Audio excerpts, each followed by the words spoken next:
Para pemirsa Hope Channel Indonesia yang saya hormati dan dikasihi oleh Allah yang Maha Baik. Saya Simon Tarmidi, mantan anak pasien COVID yang selamat. Waktu itu bulan Juli 2020. Lagi booming, tapi booming penyakit.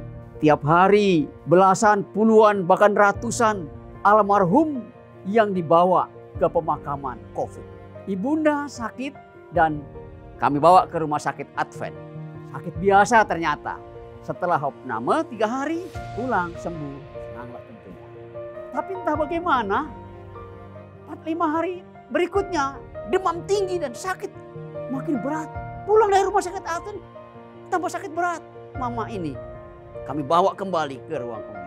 Cek, punya cek. Positif COVID. Kagetlah saya. Apa yang terjadi ibunda ini? Saya cek-cek kenapa, dari mana? Kami tinggal di kampung, tidak ada orang sakit, tidak ada cerita tentang ini. Hanya orang kota itu yang sakit COVID, di kampung tidak ada. Tapi rupanya saya ingat 4-5 hari yang lalu datang ke rumah sakit ini. Ternyata malah pulang bawa COVID. Harus opname, isolasi, dan menghadap administrasi. Pak, baca poin-poin ini. Saya baca poin 5. Ibu yang sakit di ruang isolasi tidak bisa dijenguk, tidak bisa dikunjungi. Saya khawatir dan takut itu. Poin ke-6. Kalau ibu meninggal tidak bisa juga dilihat dan ikuti pemakaman aturan COVID.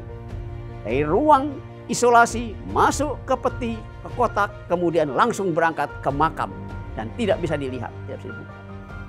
Tangani Pak, masa gugup dan khawatir tantangan. Saya menangis dari sini. Pada waktu itu COVID adalah hukuman mati. Hukuman mati karena siapa yang kena pasti mati. Apalagi mama ini ada sakit jantung, ada darah tinggi, ada paru-paru yang kurang fit di usia 90 tahun. Kemudian ginjal juga kurang bagus. Sudah, inilah waktunya kematian itu, pikir saya. Sehari, 2 hari, 3 hari, seminggu, 2 minggu diizinkan pulang. Luar biasa, terima kasih Tuhan. Ibuku sembuh. Kami jemput dengan catatan Pak. Sampai di rumah diisolasi seminggu lagi. Buat di kamar khusus. Tidak boleh orang lain tengok dan lain sebagainya. Kami ikuti aturan di waktu itu. Tuhan baik. Terima kasih Tuhan. Tapi yang aneh lagi ini, setelah 1 tahun berikutnya. Suasana aman. Semua harus vaksin. Vaksin 1. Kami divaksin, ibu vaksin. Vaksin 2, vaksin ibu, vaksin saya, vaksin semua. Semua bebas. Vaksin ketiga, vaksin ibu, vaksin saya, vaksin semua. Tapi gara-gara vaksin di rumah sakit Advent, saya kena COVID. Mama kena COVID, istri kena COVID.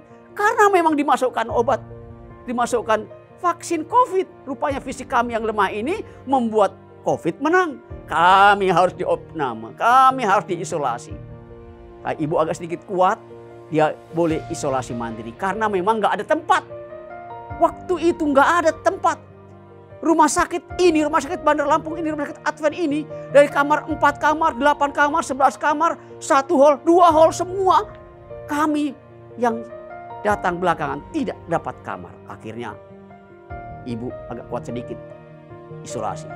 Istri isolasi, saya isolasi.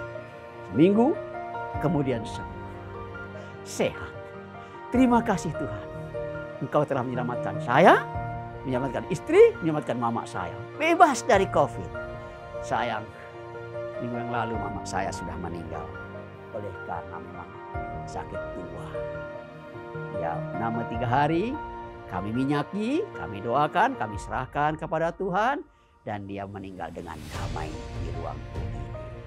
Akhirnya saya ingin mengakhiri dengan 1 ayat yang memang ini sangat penting untuk kita renungkan. Tuhan itu baik. Bersyukurlah kepadanya sebab ia baik. Bahwasanya kasih setianya untuk selama-lamanya. Mari menyembah dia. Mari berbakti kepadanya. Mari bersyukur. Dan kalau ada sesuatu terjadi, sakit dan lain-lain, percayakan saja sama Tuhan. Tuhan memberkati Hope Channel. Tuhan memberkati para pemirsa semua. Sehat-sehat. Dan jangan lupa bersyukur kepada Allah yang sudah memelihara hidup kita sampai sekarang.